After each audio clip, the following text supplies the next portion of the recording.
It's June 1978. Raceway Park, Englishtown, New Jersey. A 50-year-old man climbs into a Ford Mustang II, nods once at his 25-year-old crew chief, and stages the car. The lights go green. The car launches. And at the other end of the track, the timing system prints out a number that stops the entire facility cold. 7.99 seconds at 175 miles per hour. The first 7-second elapsed time ever recorded by a door slammer in competition. Not a dragster. Not a funny car. A car with doors, a roof, and a body that could theoretically pass for something parked at a grocery store. And the man behind the wheel was 50 years old. That number didn't just break a record. It rewrote what anyone thought was possible, and the man who did it had been doing exactly that for over 2 decades. His name was Don Nicholson. Most people know him as Dyno Don. And here's what most people don't realize. That nickname wasn't a gimmick. It was a job description. And once you understand what that actually meant, the entire history of door slammer drag racing looks completely different. This is legacy motoring, and I spend way too much time thinking about the engineers and drivers who didn't just win races but fundamentally changed what racing looked like. If you're someone who wants to understand the real history behind the cars and the people who built the sport from the ground up, make sure to hit the subscribe button and give this video a thumbs up if this helps you out. Look, before we go any further, I want to clear something up right at the top, because there is a genuinely embarrassing amount of bad information floating around about this man. You will find sources, multiple sources, some of them with thousands of views and citations, that list his birth year as 1930 and his birthplace as Compton, California. Both are wrong. Donald Ray Nicholson was born on May 28, 1927. The family website says Springfield, Missouri, while the Motorsports Hall of Fame of America lists Halltown, Missouri, a small community about 30 miles away in Lawrence County. That discrepancy is probably just the difference between a precise rural birthplace and the nearest recognizable city. But the 1930 Compton version that gets copied everywhere online is simply incorrect, and I'm flagging it now because if you're doing any serious research on this man, those errors will throw you off immediately. What nobody disputes is that Nicholson grew up in Pasadena, California, and that Pasadena is where his racing life started. As a teenager in the late 1940s, he had a 1934 Chevy Coupe with a 235 cubic inch 6-cylinder fitted with a couple of 97 carburetors, and he drove it exactly the way you'd expect a teenager with a fast car to drive it. Speeding tickets, enough of them that, according to the family website, he joined the Navy while still in high school specifically because military service would wipe his record clean. Whether that's entirely accurate or carries some family legend in it, I can't confirm from primary sources. But it fits the pattern of a guy who always found an angle, always looked at a problem and found the exit that nobody else had spotted yet. After the Navy, he raced jalopies on oval tracks for a while, then quit around 1949. The reason was simple and brutal: too many of his friends were dying. He shifted over to dry lakes racing at El Mirage and Bonneville, which was the thing to do in Southern California at that point, and he was already competitive before the first organized drag strips even opened. Here's the thing about Nicholson's early career that most histories gloss over. He wasn't just a fast driver. He was building and tuning his own engines from the very beginning. The driving and the engineering were never separate activities for him. They were one thing, and that combination is exactly what made everything that came after possible. By the mid-1950s, he's doing body work and engine building professionally, and he lands a job managing the tune-up shop at SOHC Chevrolet in Pasadena. And this is where the whole story really starts, because SOHC Chevrolet had a chassis dynamometer. Now, you might be thinking, okay, so what? Lots of shops have dynos. But in the late 1950s, that was genuinely unusual equipment. Not every shop had one. Not every mechanic who had access to one knew how to use it properly as a development tool rather than just a diagnostic machine. Nicholson was the first person at that dealership trained on it, and he took to it immediately. Because here's what a dynamometer does that nothing else does. It gives you numbers. Actual, measurable, repeatable numbers. You change something on the engine, you run it on the dyno, and you know exactly what that change did to power output. You're not guessing. You're not reading spark plug color and hoping your intuition is right. You have data. This is where it gets really interesting, because at a time when most racers were tuning carburetor jets by feel and making decisions based on experience and instinct, Nicholson had a systematic methodology. He would measure a combination, modify it, measure again, understand the relationship between the change and the result, and apply that understanding every time he built an engine afterward. The nickname Dyno Don came directly from this. He was the dynamometer guy. And that gap in methodology, data versus intuition, translated directly into a gap in performance that his competitors could feel but couldn't explain and definitely couldn't close. By 1961, Nicholson is working at Meade Chevrolet in Pasadena and has developed enough of a reputation locally that when the first NHRA Winternationals are organized at Pomona, he's positioned to participate seriously. And here's another error worth flagging. You'll sometimes see references to Nicholson campaigning Pontiacs in 1961 and 1962. He didn't.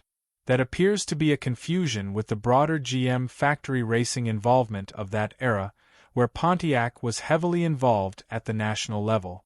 Nicholson was a Chevrolet man, completely and entirely. He took delivery of a 409-powered Chevrolet Impala Sport Coupe literally the day before those first Winternationals. The 409 was in its first production year, and only about 142 of them had been built at that point. He was worried the suspension would be too stiff after sitting in a dealership lot, because new GM products often came with front coil springs and shocks that were too tight for proper weight transfer off the line on a drag strip. So he had somebody drive the car 500 miles overnight specifically to loosen up the front suspension before the race. Think about that for a second. Everyone else shows up and races. He shows up having already solved a problem that most people hadn't thought to think about yet. He won Stock Eliminator at those first ever Winternationals, then came back in 1962 with another 409 Bel Air and did it again. Back-to-back Stock Eliminator championships at the most prestigious drag racing event in the country, running quarter miles in the 12-second range and making it look completely routine. General Motors had a factory performance program running by then. They were providing special engines and parts to teams that won races and got their cars in the press, and Nicholson was exactly the kind of driver they wanted working with their equipment. He moved out to Atlanta to work with Nally Chevrolet because the Southeast was an incredibly lucrative match racing market, and having a Chevrolet dealership fund your operation while you toured the region racing other people's cars for guaranteed appearance fees was a genuinely good setup. The money was real, the exposure was real, and the competition was exactly the kind of environment where his methodology kept paying dividends. Then, in 1963, GM pulled the plug on everything. The corporate factory racing ban. No more official support, no more special parts, no more funded programs. Nicholson had a Z11 427 Impala by this point, and without factory backing behind it, the car became uncompetitive almost immediately because his competition still had factory support flowing through back channels and he didn't. Here's the thing about moments like this in a racing career. They either break you or they redirect you toward something bigger. For Nicholson, it redirected him toward Mercury, and that redirection changed drag racing permanently. Lincoln Mercury Division was building a drag racing program to counter what Ford Division was doing with the Thunderbolt. The guy running it was Fran Hernandez, a legendary figure in Southern California racing circles going back to the 1940s, and his deputy was Al Turner, who handled the day-to-day relationship management with drivers. They needed people who could win and who understood cars at a deep mechanical level, and Nicholson fit both requirements completely. They recruited him along with Ronnie Sox, Eddie Shartman, Jack Chrisman, and a few others to campaign A/FX Mercury Comet. A/FX stood for Factory Experimental, which was essentially a loophole category that let manufacturers build cars bearing resemblance to their production vehicles without having to meet standard class rules.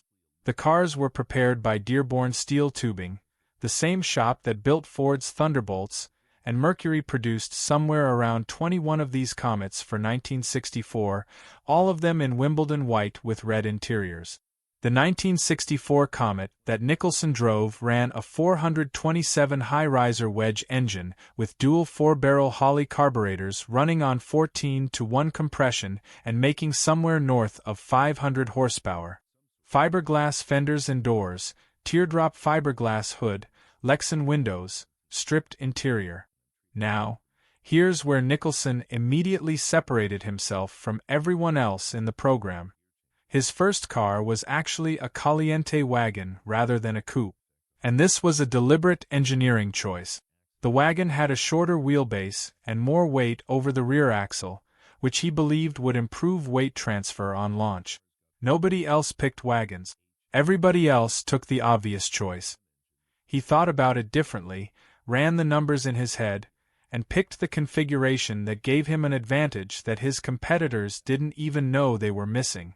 What happened over the course of 1964 is one of those stretches in motorsport history that's genuinely hard to comprehend even now.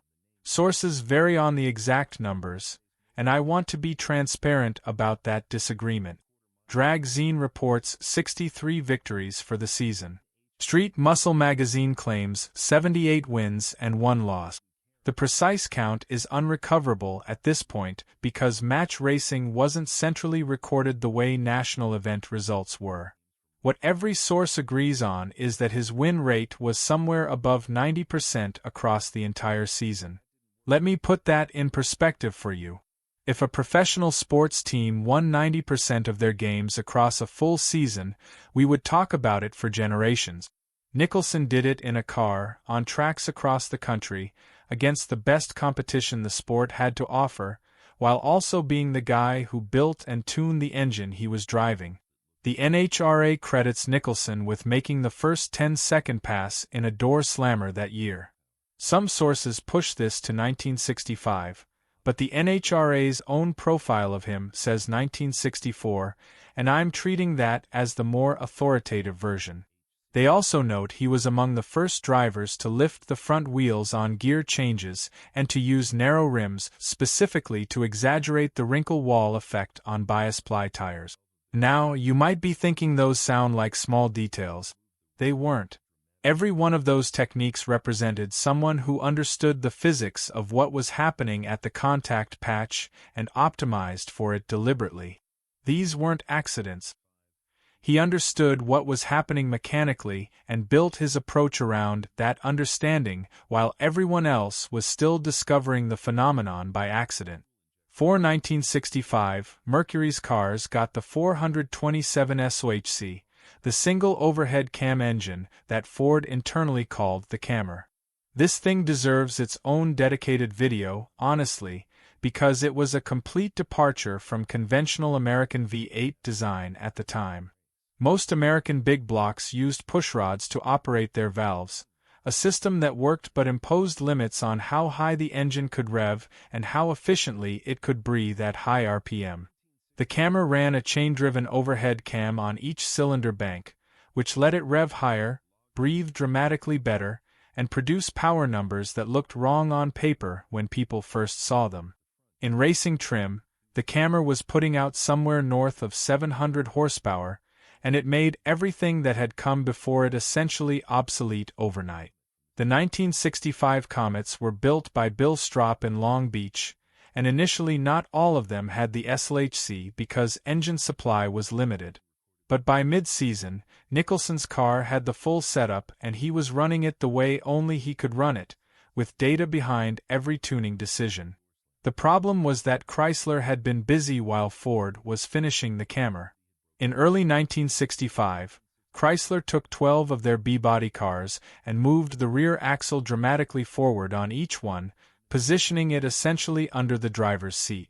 6 Dodges and 6 Plymouths, all with wheelbases chopped down to around 110 inches. Instead of weight being balanced across the car, you had more than half of it sitting directly on the rear tires. The cars looked genuinely bizarre. The front ends sat high, the proportions were completely wrong, and when they launched off the line, the weight transfer was so violent and so immediate that they were running deep into the 9-second quarter miles in something that was at least nominally still a door slammer. Somebody called them funny looking. The name stuck, and an entire class of racing was born from that observation. NHRA banned them from competition, but the match race circuit didn't care about NHRA rules. On the match race circuit, they were monsters, and Ford's response initially was to forbid their factory teams from racing the altered wheelbase cars at all. The logic was straightforward: if you don't race, you can't lose. But that didn't work in practice because it meant Nicholson and the other Mercury guys were sitting out the most popular and most lucrative match races in the country, watching their appearance fee income disappear while Mopar teams collected it. Nicholson didn't wait for Ford to develop a policy. He found the angle himself, the way he always did. In August 1965, he had his steel-bodied A/FX Comet modified. He moved the rear axle forward 12 inches and switched from carburetors to a Hilborn mechanical fuel injection setup, then started running nitromethane. Same basic concept as the Mopar cars, but executed on his own initiative while Ford's corporate structure was still debating the situation in meeting rooms. Then he went out and beat the Ramchargers, one of Dodge's premier entries, running a 9.30 at 150 miles per hour. That result mattered far beyond just the one race. It proved the Ford camp could compete in this new configuration, it accelerated the development cycle for everybody, and it demonstrated once again that Nicholson's instinct for finding the solution before the problem was fully understood by everyone else was not a one-time thing. It was simply how he operated. For 1966, Al Turner at Mercury commissioned something genuinely new, something that would reshape what drag racing looked like for the next 6 decades. He contracted with Logie Brothers Stamping Company in Detroit to build tube chassis Comets with one-piece fiberglass bodies that hinged at the front and flipped forward to expose the entire drivetrain. You climbed in from the back. The engine was completely accessible in seconds, and the car weighed under 1,900 pounds. Whether Nicholson's Eliminator I was literally the first flip-top funny car ever built is legitimately disputed among historians, and I think it's important to be honest about that rather than making a definitive claim that can't be fully supported. The Motorsports Hall of Fame of America says, and I'm quoting directly here, if not the first to have one, Nicholson was certainly among the first 2 or 3. The Nicholson family website goes further and claims the flip-top format he established is what today's funny cars still use. Based on everything I could find across multiple sources, both statements are defensible. Somebody else may have built something similar at roughly the same time. But Nicholson's car was unquestionably among the very first, and his version was complete enough to go racing immediately and dominate from the moment it hit the track. The Eliminator I ran the 427 SOHC on Hilborn injection with 80% nitromethane and made somewhere around 1,000 horsepower in a car that weighed less than 1,900 pounds. Think about that power-to-weight ratio for a second. He was 3 to 4 tenths quicker than anything he had raced the previous season, which in drag racing terms is an eternity. The only driver who could consistently beat him that year was Eddie Sharpman, who was also in a Logie-built Comet from the same Mercury program. Against everyone else, Nicholson was essentially untouchable. And then, in the second half of 1966 at Martin, Michigan, Nicholson recorded the first funny car 7-second elapsed time. Let that sink in. First 7-second funny car. First 10-second door slammer. Multiple times across his career, this man was the first person to break a barrier that nobody had broken before. That's not luck. That's not circumstance. That's a pattern, and it's a pattern that only emerges when someone is consistently operating at a level that nobody else has reached yet. For 1967, he got a new car with a Mercury Cougar body on a similar tube chassis and called it Eliminator II. And I want to pause here to correct an error that appears in the Motorsports Hall of Fame entry for Nicholson, which describes the Eliminator I as having a Mercury Cougar body. Period. Photographs and essentially every other source confirm the Eliminator I had a Mercury Comet body. The Cougar body came with the Eliminator II in 1967. Small detail, but the kind of thing that matters if you're trying to get the history right rather than just repeating what somebody else wrote without checking it. CarCraft put him on their first all-star drag racing team in the match race category that year and named him Funny Car Driver of the Year. He won 86% of his races running naturally aspirated at this point, with the SOHC turning 7.90 seconds at around 180 miles per hour. In early 1968, he added a supercharger to the Cammer, and the results were immediately and violently impressive. He won the Irwindale New Year's Day race, qualifying at 8.03 and running a low of 7.99.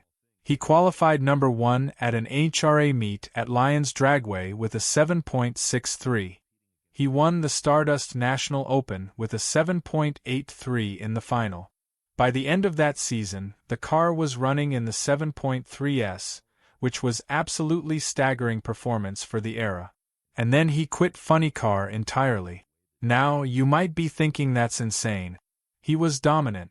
He was at the absolute peak of the class. He had equipment that was better than almost anything else out there. Why would you walk away from that? The reason he gave publicly was that the class had gotten too dangerous.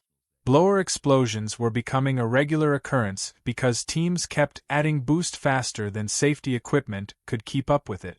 And when a supercharged nitro engine lets go at full power in the confined space under a funny car body, the results were horrific.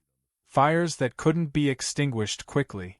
Structural failures that sent debris through the cockpit.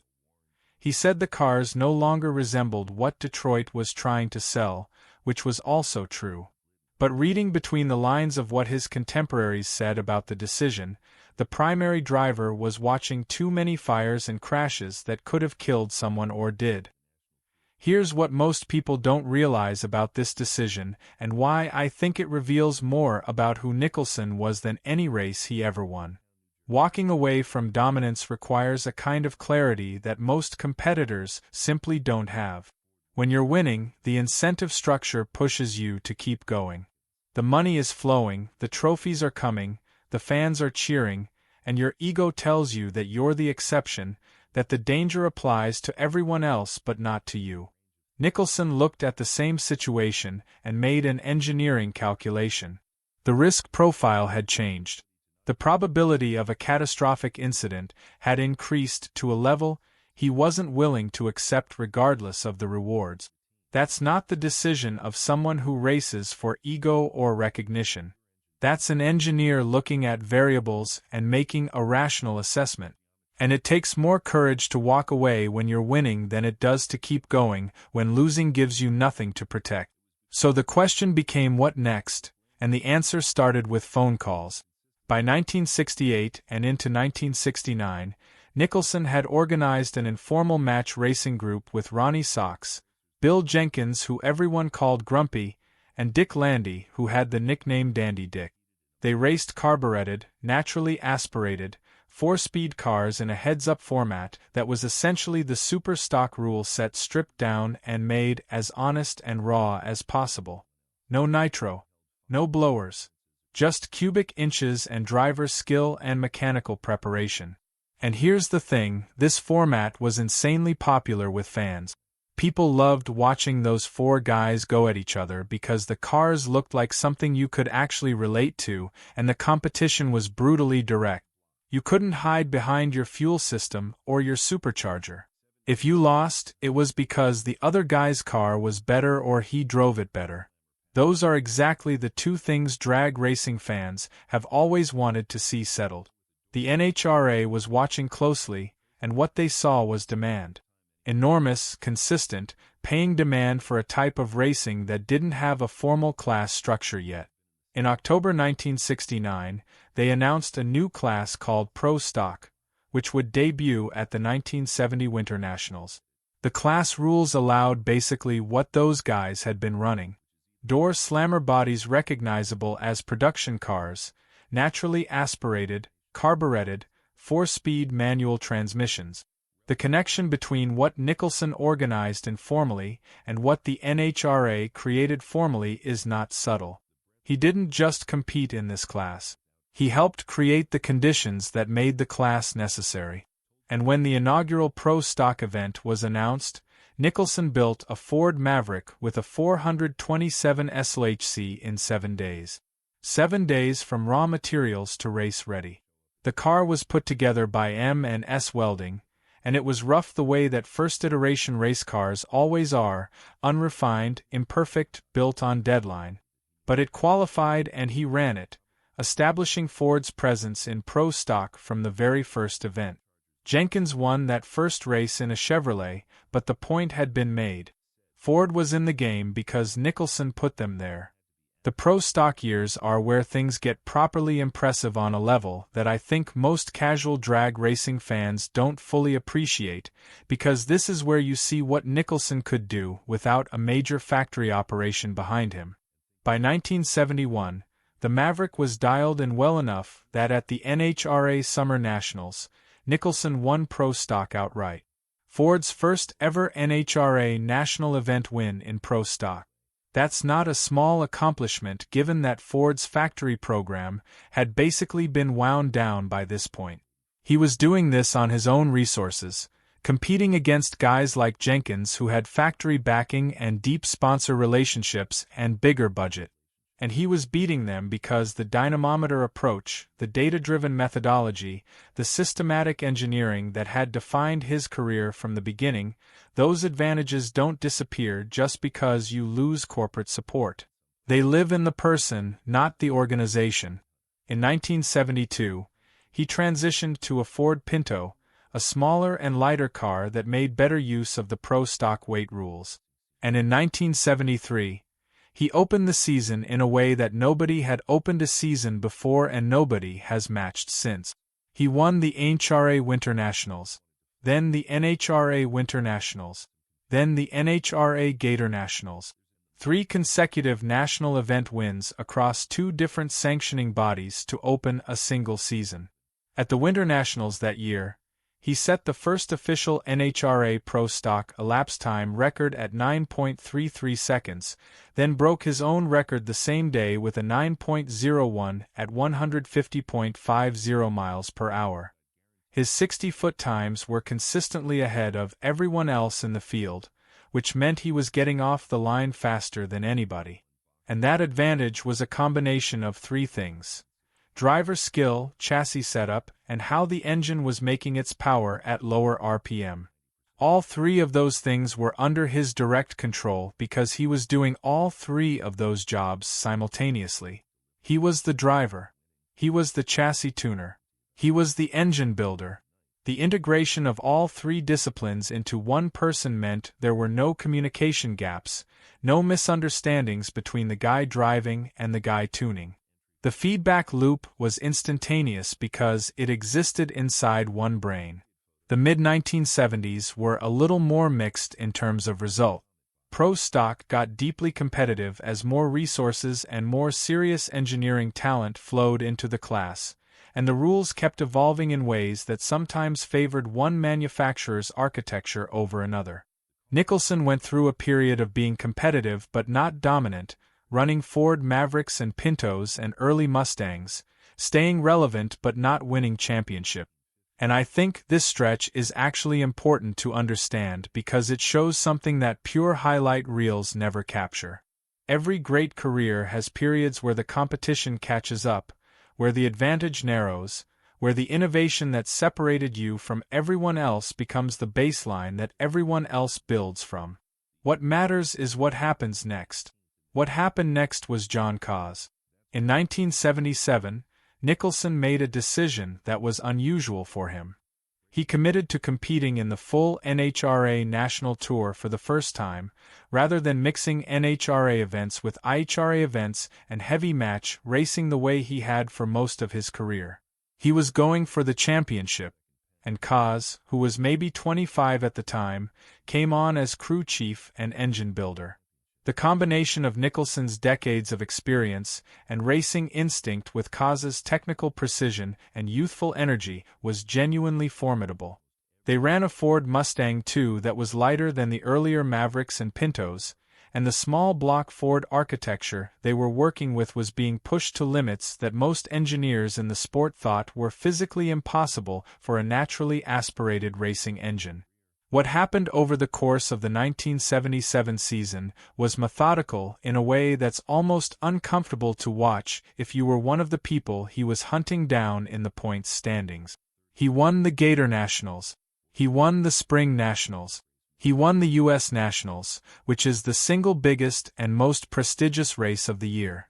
He made 5 final rounds total, and that consistency across the full national tour built a points lead that grew steadily all season long while other competitors had peaks and valleys in their result.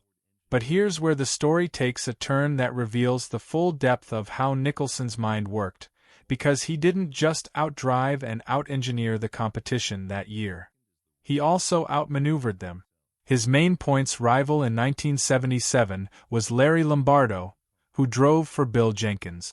Nicholson knew roughly what Lombardo needed to accomplish at an upcoming divisional event to stay mathematically alive in the championship picture. So Nicholson entered that divisional event himself, which was highly unusual because marquee drivers typically skip divisional races entirely. They're lower-profile events with smaller purses, and most top-tier competitors don't bother.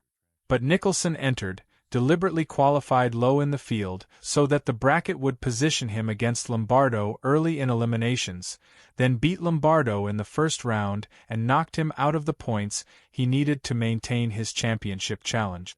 That's not just driving. That's chess.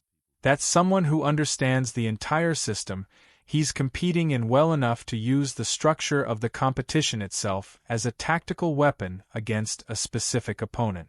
I've studied a lot of racing history across a lot of disciplines, and that kind of strategic sophistication is vanishingly rare. Most racers think about the next run. The great ones think about the next race. Nicholson was thinking about the entire season as a single integrated campaign. Bob Glidden finished second in the final standings that year, and Nicholson beat him by 1,400 points.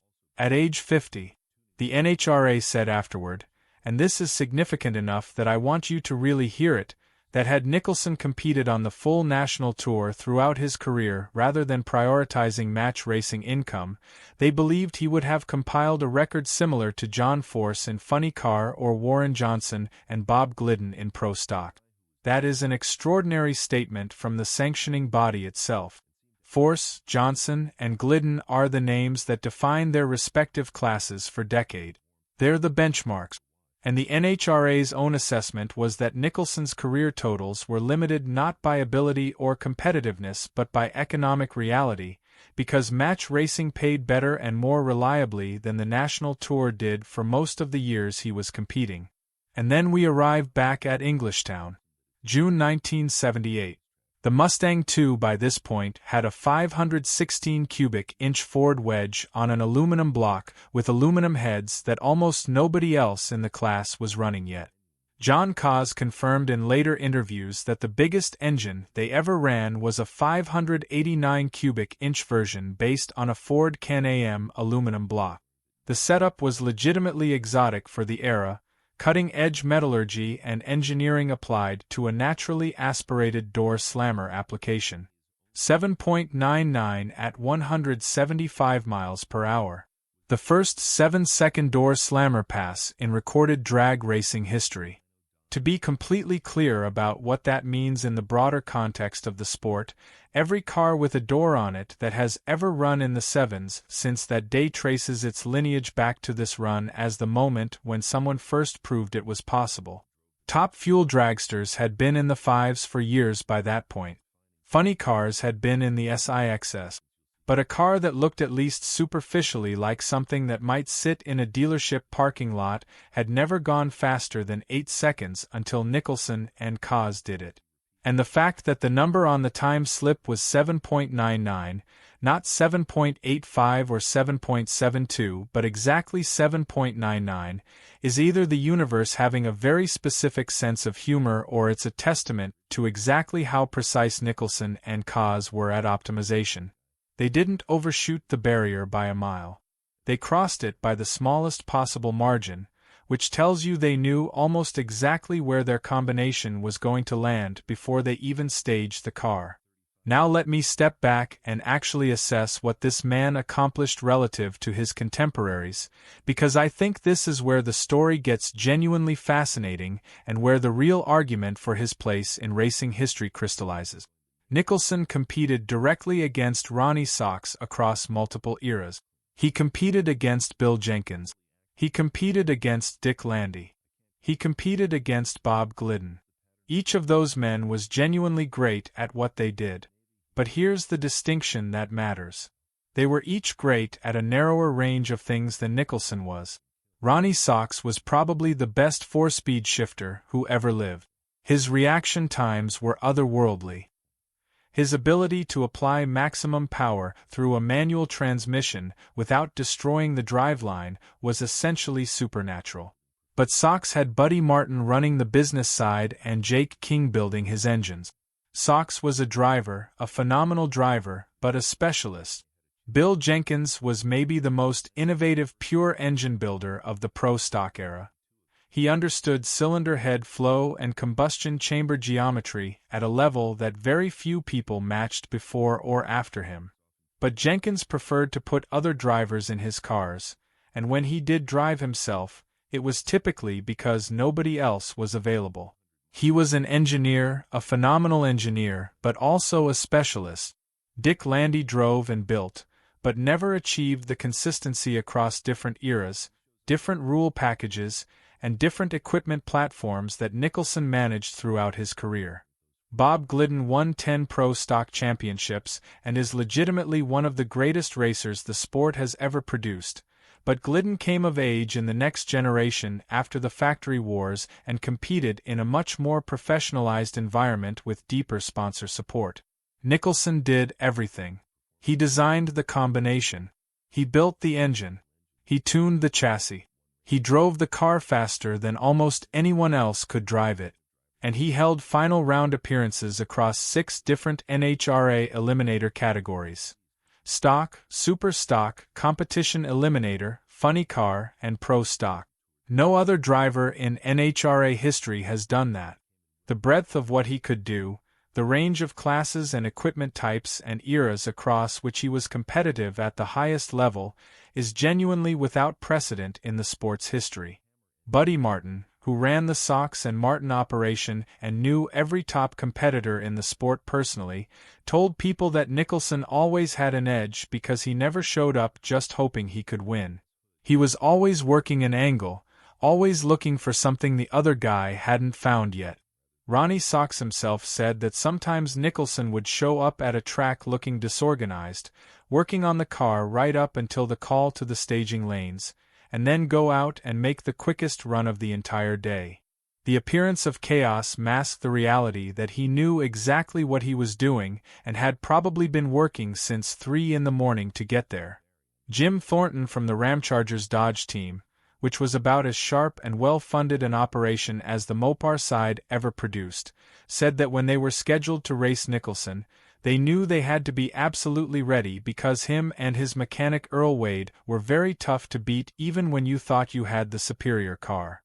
The match racing economy that sustained most of Nicholson's career deserves some serious attention because it's easy to look at his NHRA national event record and think you're seeing the whole picture when you're really only seeing a fraction of it.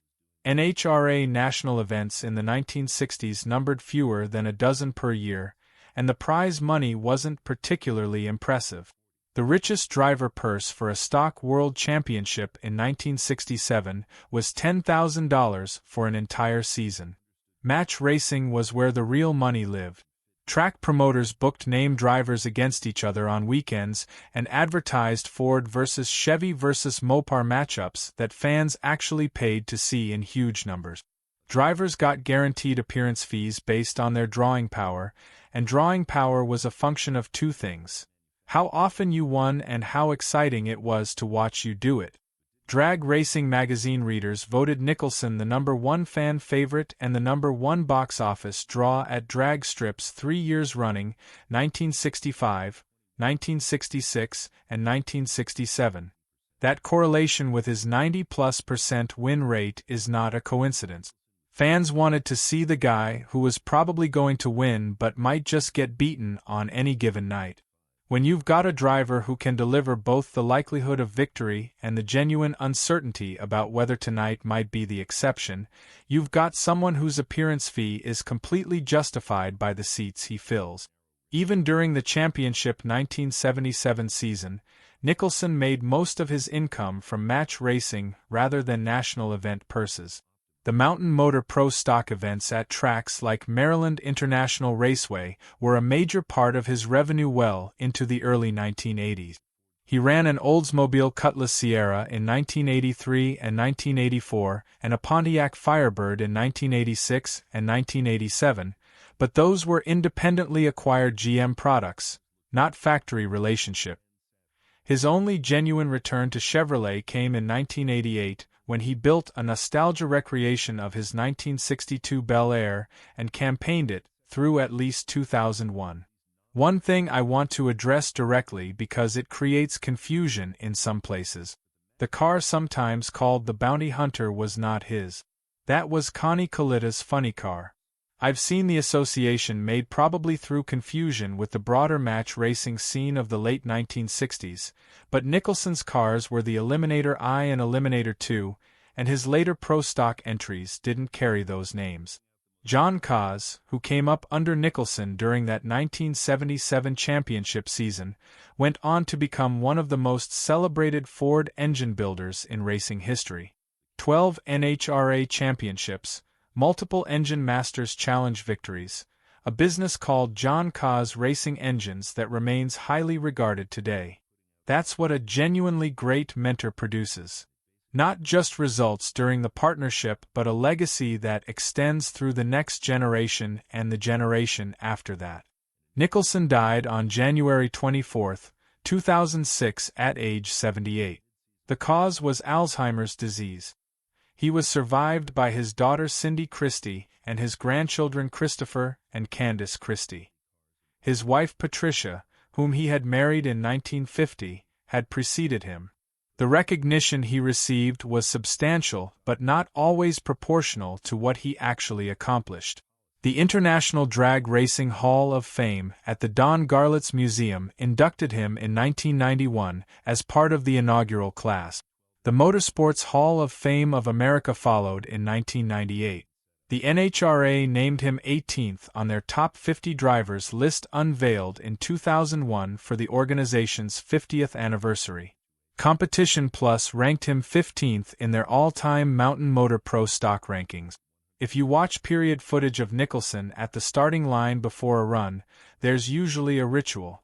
He would sweep what the family website calls gold dust, basically powdered resin, onto the starting line surface for better traction.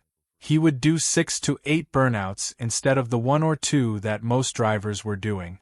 Then he would climb back into the car wearing the same expression he had when he got out of it. No performance for the crowd. No showmanship. Just preparation followed by execution. That quiet ritual is actually a pretty good summary of his entire career. There are still people who saw him race who talk about how he treated fans at events.